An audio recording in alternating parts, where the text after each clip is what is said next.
Hi, I'm Steve Miller. I want to talk to you today about socialism in America. I'm going to present to you evidence of millennia of moral teachings that warn us that socialism will destroy us and is not sustainable. I'm going to also present to you today that evidence that individual welfare is not constitutional. I'm going to show you that a social security number is not required to live or work in the United States. As we start out, I want you to keep in mind that forced charity is not charity at all. Forced charity is theft. We have become a nation of thieves.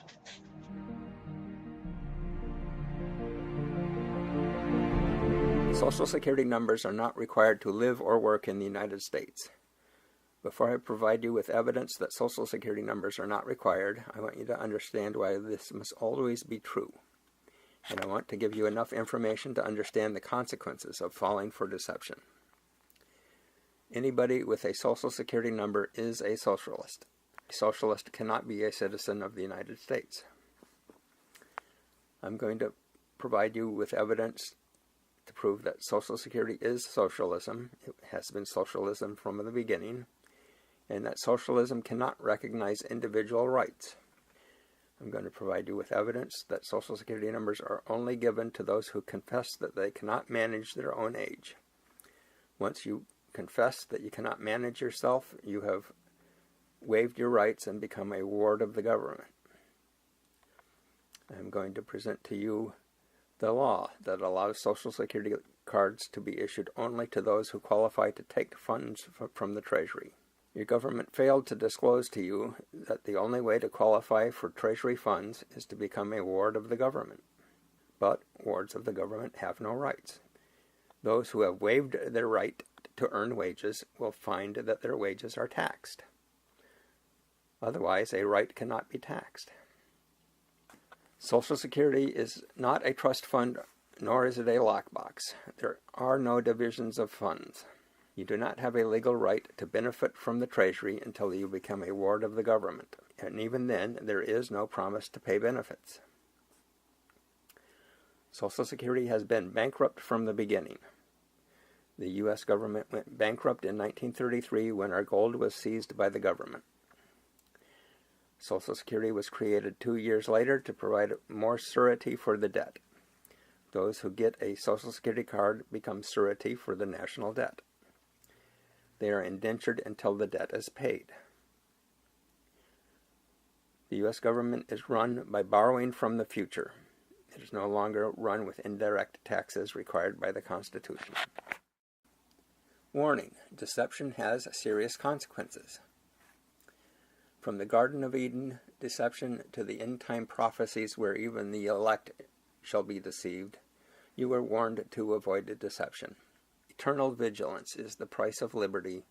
The reason you don't have liberty anymore is because you were not vigilant. Like Esau, you sold your birthright for a future bowl of stew. At least Esau actually got to the benefit of his bowl of stew. All you got was debt that has to be paid.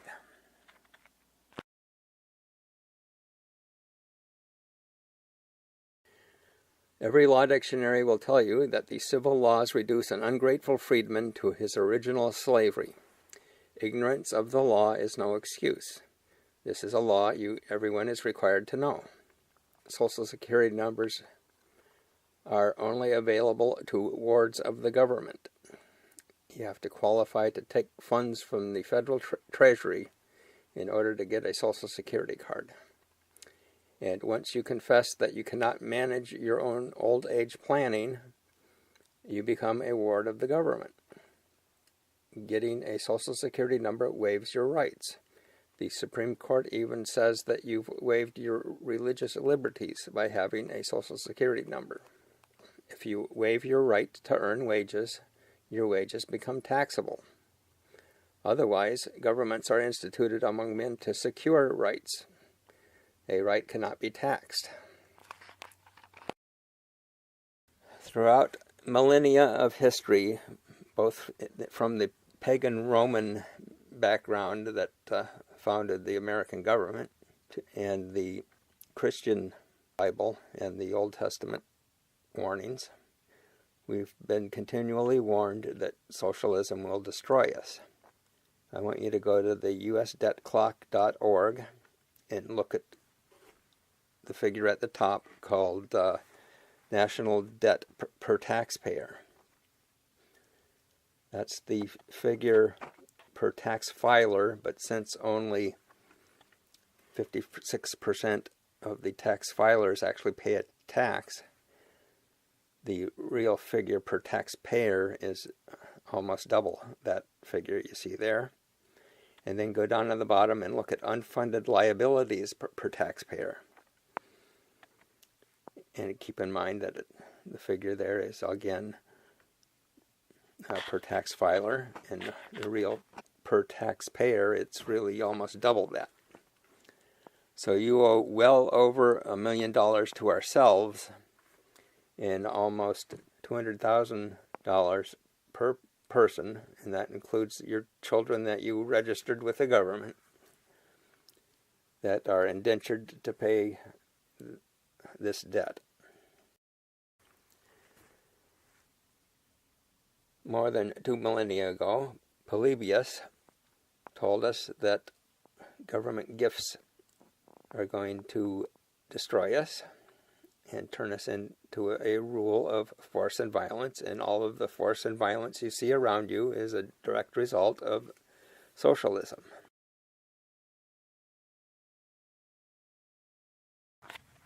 Before Christ and in pagan Rome, Cicero wrote De Finibus Bonorum e Malorum, which is roughly translated into English into the end of good and evil.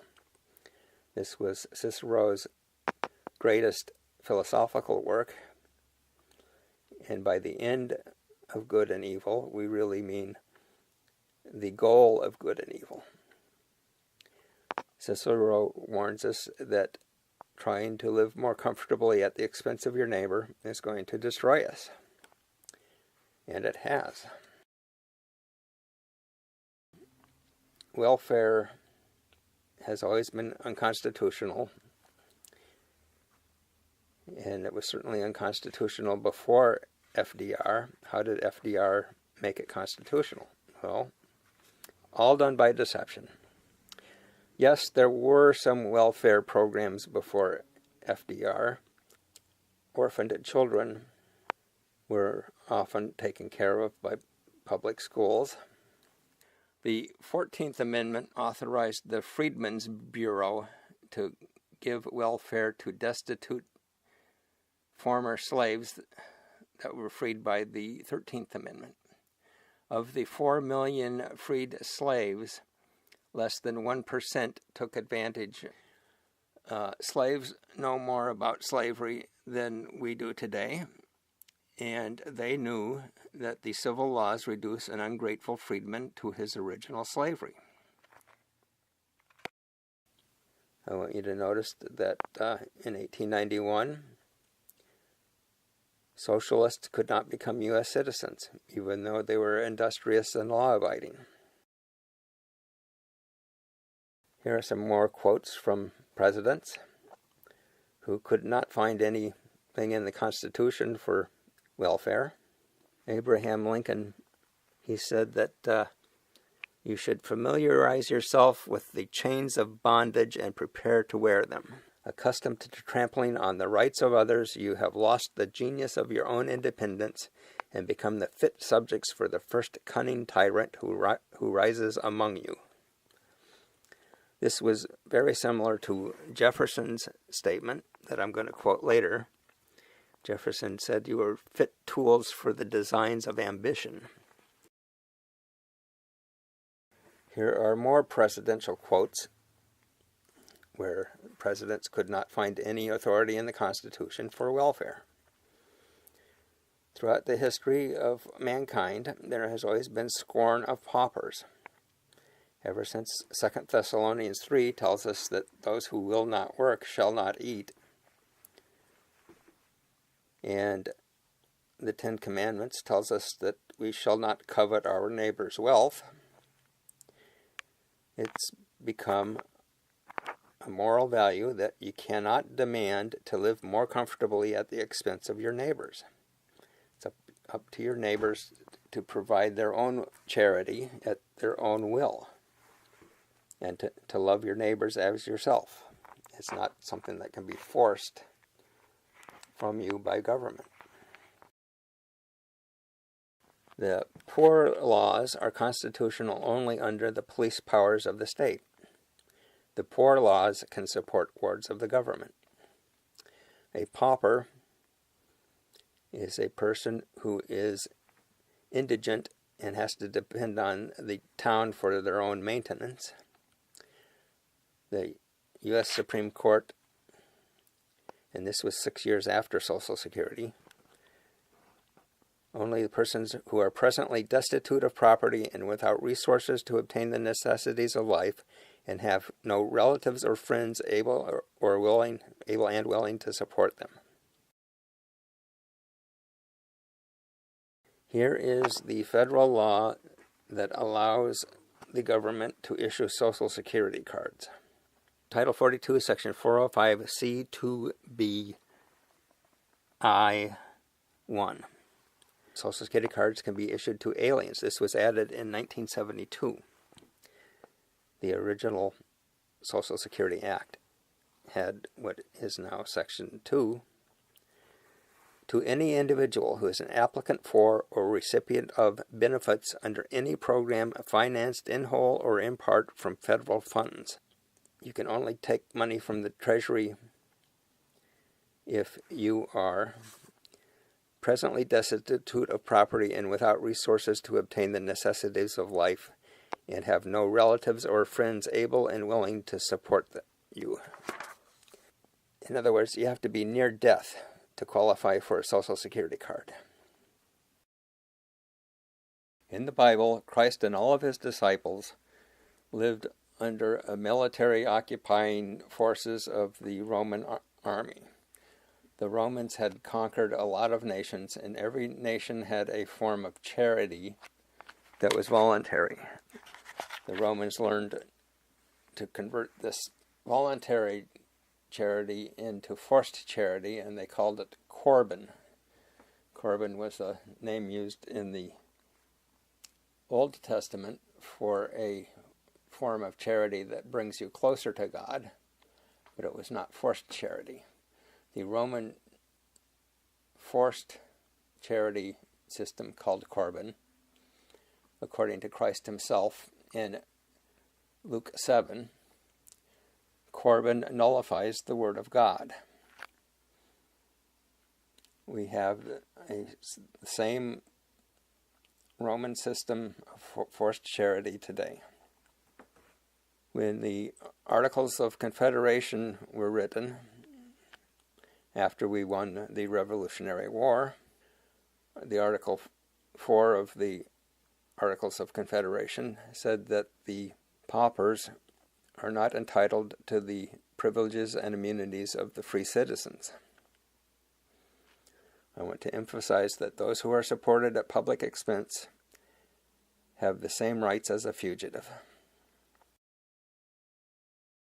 Everyone who gets a Social Security number has waived their rights. Even the United States Supreme Court, which I quote here, says that an Amish man who got a Social Security number has waived his religious liberty to overriding governmental interest.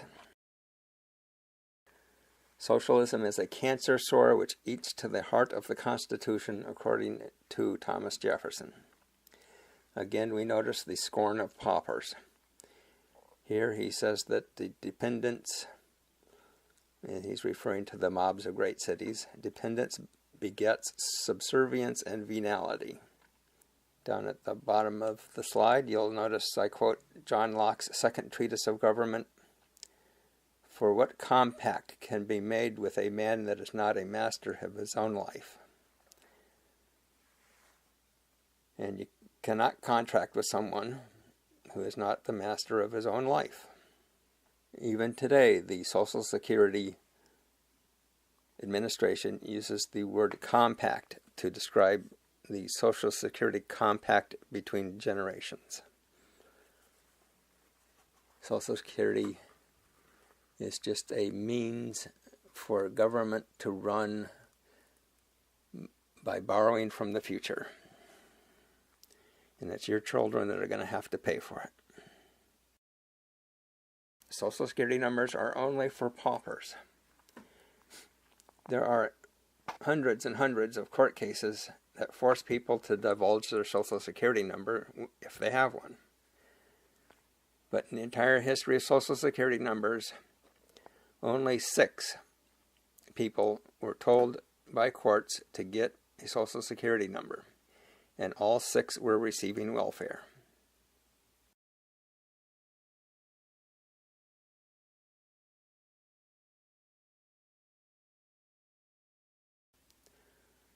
Social Security has never been ruled constitutional. It's a lot like Obamacare. It's valid as a tax, but they just don't want to rule on the overall constitutionality of socialism.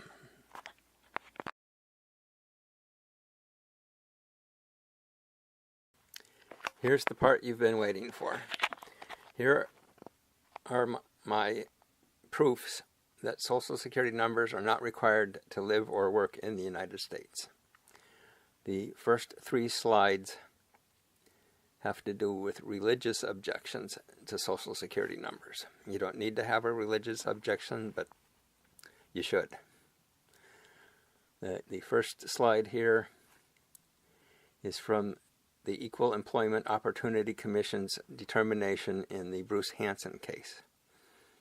Bruce Hansen had no Social Security number, and he believed that the Social Security number was the mark of the beast.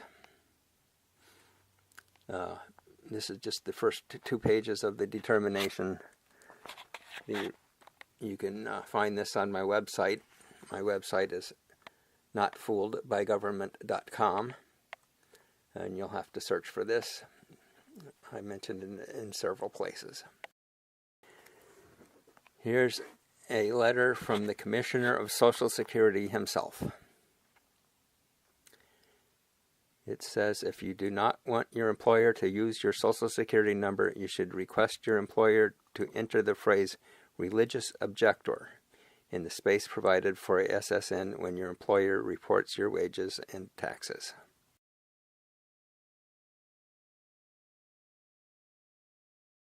Here's a letter from Social Security to someone in Alabama.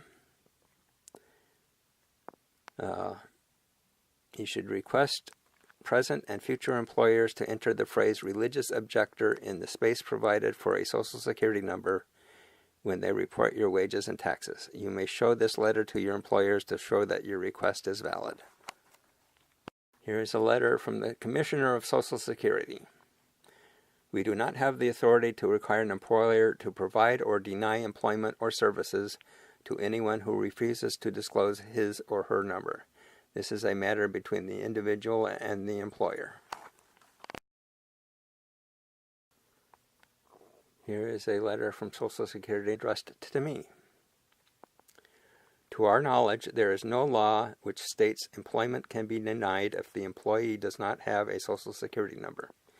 If your employer insists on obtaining your Social Security number because the Internal Revenue Service requires the number when the employer reports your taxes, it may be necessary to obtain a ruling on this issue from the Internal Revenue Service.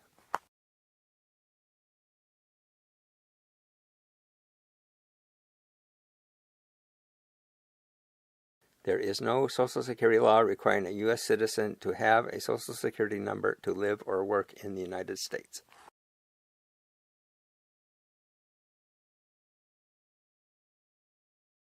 We are not aware of any federal law or regulation that requires an employer to obtain a Social Security number before hiring an employee or for employment purposes. Here's another letter addressed to me. This was in January of 2001. Their stamp at the top didn't come out all the way. Yes, there is no law requiring an individual to have a Social Security number to work.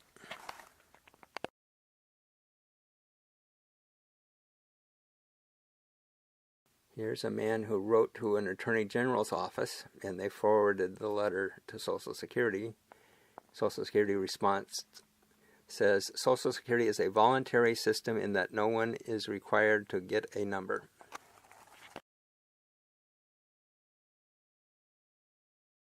Here's a letter from Social Security to a congressman.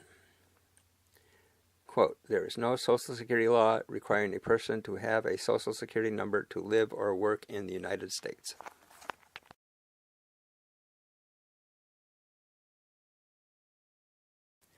The Social Security Act does not require a person to have a Social Security number to live or work in the United States, nor does it require a Social Security number simply for the purpose of having one.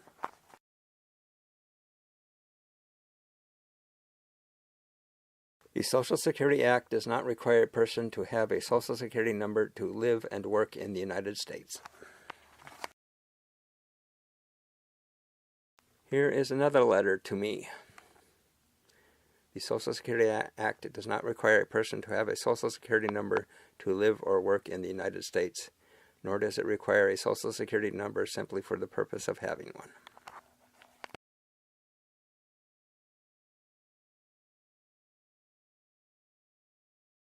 Every statute that is enacted by Congress has along with it a legislative history.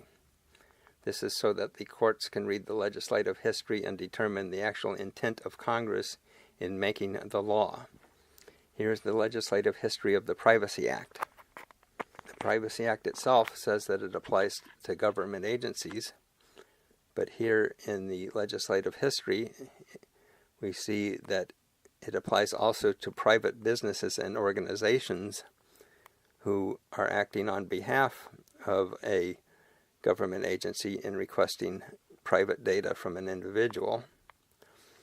And we also notice up at the top that it says that they cannot make as a condition of employment the obtaining of private data that is secured by the Act. Unfortunately, numbered children are inventory. They are surety for the national debt, and you are the one who indentured your children. As I said before, government is run by borrowing from the future. Here's proof. This is from the IRS Agents Training Manual. Here are the endorsements on the back of every check written to the IRS. And as you can see, it does not go to the government. The money from the check goes to pay the national debt. The Social Security Administration says that Social Security is a compact between generations. Back in 1994, it was becoming obvious that we could not pay our national debt. Our international trading partners then demanded further surety for the debt.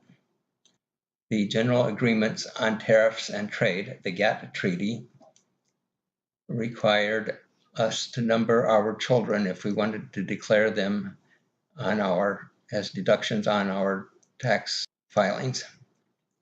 Their wages become taxable, and they are owned by the federal government. Back in 1994, the U.S. government passed a law called the Enumeration at Birth Program, promoting the idea that children must have Social Security numbers. This is a back of a grocery bag that I picked up back in 1995, requiring cards for kids. Does your child need a Social Security number? They forgot to tell you that your children are enslaved to pay the national debt. I never got my son a Social Security number. When he turned 16, he was able to get a driver's license without a number. They even had a form for that. The form was an affidavit stating that you've never had a number. And when you fill that out, you can get a driver's license. Fortunately, there's good news in all of this. When a child turns 18, they have 20 days to rescind all prior contracts without giving any excuses or reasons. After 20 days, they have to give a reason, and it can be rebutted in court. But they cannot receive any further federal benefits. These laws vary by state, and they will be in your state's emancipation laws. The new Homeland Security Oath of Allegiance requires you to perform work of national importance under civilian direction when required by the law. This is in the citizenship oath for aliens that are getting citizenship. And Christ told us in Matthew 5:34 to never take oaths, but you can't get any identification without taking an oath. The real ID laws that are in existence in most states were written by two former Soviet KGB chiefs. I've given you a red pill, and you already have a blue pill. If you take the red pill, there are serious consequences. Don't take the red pill until you are prepared for the consequences. You will end up without a bank account, without a job, and homeless. Ignorance is bliss until the U.S. defaults on its first debt payment. Here is the U.S. Army Field Manual 3-39.40, Internment and Resettlement Operations. You can find this document online. In Section 7-16, in order to process people into the camp, they have to have the prisoner's Social Security number. A lot of people like to argue and say that this does not apply to domestic operations, but why would they need a Social Security number? Social Security numbers are also mentioned in Section 10-33, and I don't want you to miss the word re-education in Chapter 8 twice, and in Appendix K. The U.S. Army Civilian Inmate Labor Program is Army Regulation 210-35. You can find this online. It applies only to prisoners right now, domestic prisoners in the United States. But unfortunately, after the U.S. defaults on its first debt payment, bank accounts will be seized and pension programs will be seized, and then you will be homeless and without the means of support, and your domestic labor will be required. Under our laws, absconding debtors can be imprisoned.